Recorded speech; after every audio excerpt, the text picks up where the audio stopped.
ముందుగా చంద్రశేఖర్ గారు good evening. Good evening. So it is going to be a tough match, అదైతే అర్థమవుతోంది. 14-14 ఈక్వల్గా కనిపిస్తున్నారు. At the same time team వైజ్గా కూడా ఈక్వల్గా కనిపిస్తున్నారు. స్ట్రెంగ్త్ చూస్తుంటే బ్యాటింగ్ పరంగా కావచ్చు, బౌలర్స్ కావచ్చు. ఏం ఎక్స్పెక్ట్ చేస్తున్నారు? ఈరోజు మ్యాచ్ ఎలా ఉండబోతుంది అనుకుంటున్నారు? You are perfectly correct. ఇంట్రోలో మీరు అన్నట్టుగా రెండు సమవుజ్యులైనటువంటి టీములు పోటీ పడిపోతున్నాయి ఈ మ్యాచ్ లో. నిజంగానే it will be very interesting match. Of late form లోకి వచ్చింది ముంబై ఇండియన్స్. ఆ తర్వాత ఆఫ్ కోర్స్ ఒక్కసారి ముంబై ఇండియన్స్ లాంటి టీము ఫామ్ లో కనుక వస్తే రిజల్ట్స్ ఎలా ఉంటాయి అనేటువంటిది ఇప్పటికే మిగిలినటువంటి టీములకి రుచి చూపించేసింది.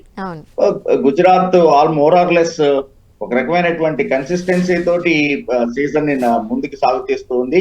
సో అదే రకంగా వాళ్ళు ఆ నిలకడ తత్వాన్ని పొడిగిస్తూనే విజయాలను సాధిస్తూ ఉన్నారు. ఇక్కడ గమనించాల్సినటువంటిది ఏంటంటే ముంబై కన్నా కూడా గుజరాత్ ఒక మ్యాచ్ ని తక్కువగానే ఆడింది. సో కాబట్టి ప్లే ఆఫ్ రేస్ లో గుజరాత్ నేను ముందున్నాను అనేటువంటి విషయాన్ని ఈసారి చాలా స్పష్టంగా తెలియజేస్తూ ఉంది. ఫస్ట్ ఎడిషన్ లోనే అఫ్ కోర్స్ హార్దిక్ పాండ్యా, ఇదే ఇప్పుడు ముంబై ఇండియన్స్ కెప్టెన్ గా ఉన్నటువంటి హార్దిక్ పాండ్యా కెప్టెన్సీలోనే ఫస్ట్ ఎడిషన్ లోనే టైటిల్ ని గెలిచింది. ఆ తర్వాత సెకండ్ ఎడిషన్ శుభ్మన్ గిల్ ఎందుకు అంత ఇంపాక్ట్ ని చూపించలేకపోయాడు కానీ, బట్ ఈసారి మళ్ళీ డెఫినెట్ గానే శుభ్మన్ గిల్ సారథ్యంలో కెప్టెన్ గా తను ముందుండి రన్స్ చేయటమే కాకుండా తన బౌలింగ్ వనరుల్ని చక్కగా ఉపయోగించుకోవడం, పర్టికులర్ గా మహమ్మద్ సిరాజ్ ని వాళ్ళు వేలంలో తీసుకోవడం అనేటువంటిది వాళ్ళకి ఒక పెద్ద మాస్టర్ పీస్ గా చెప్పుకోవచ్చు. That's a Trump card.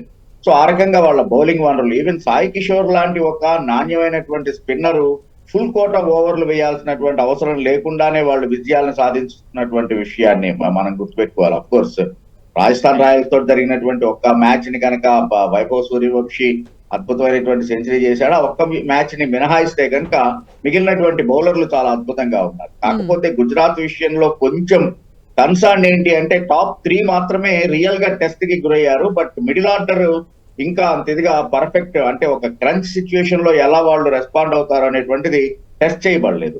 అది అదర్ హ్యాండ్ బౌలింగ్ విషయంలో చూస్తే ముంబై కూడా ఈక్వల్ గా ఉన్నా కూడా వాళ్ళ middle order, if you compare with Gujarat Titans, Mumbai Indians middle order చాలా బలంగా ఉంది. సో ఆ యాంగిల్లో అంటే ఒక రకంగా చెప్పాలి అంటే Gujarat Titans bowling versus Mumbai Indians batting కి పోరీ రోజున అని చెప్పేసి చెప్పుకోవచ్చు మనం. Yeah exactly.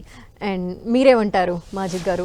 సో మ్యాచెస్ చూస్తున్నాము రోజు రోజుకి, it is become like fans అందరూ ఈగర్గా కూర్చొని వెయిట్ చేసి చూసేంత ఇంట్రెస్ట్ క్రియేట్ చేస్తున్నాయి. సో ఈ రోజు మ్యాచ్ మీద మీ అభిప్రాయం? మనం చూసుకుంటే ముంబై ఇండియన్స్ కింద నుంచి ఎట్లా ఫైట్ చేసి మనం ఫస్ట్ హాఫ్ చూసినాం, చాలా ఫస్ట్ ఏం లేదు. దాని తర్వాత సెకండ్ హాఫ్లో వస్తూ టాప్లో వచ్చేసింది.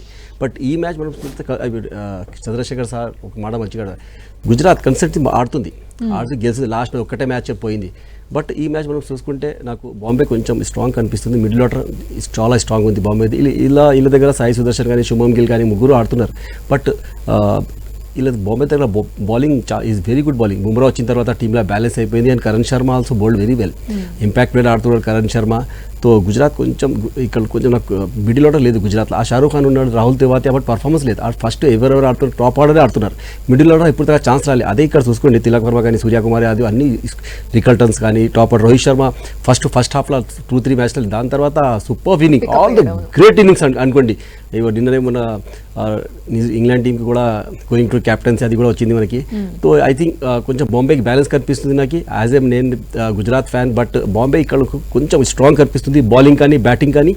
అండ్ ఇప్పుడు బ్యాటింగ్ అండ్ బౌలింగ్ మనం చూసుకుంటే బాంబేలో టాప్ క్లాస్ బౌలింగ్ అయినప్పుడు బుమ్రా వచ్చిన తర్వాత ట్రెంట్ బోల్ట్ కానీ బుమ్రా కానీ హార్దిక్ పాండ్యా మిడిల్ ఆర్డర్లో వచ్చి 4 ఓవర్స్ వేసింది కానీ అక్కడ టాప్ ఆర్డర్ మనం చూసుకుంటే Sai Sudharsan is doing very good, wonderful job. అదే ఆ మొత్తం సెలెక్టర్స్కి ఆల్మోస్ట్ నాక్ చేసేసినాడు. The next is the Indian T20 format world cup కానీ. And Shubman Gill is doing very good, wonderful captaincy.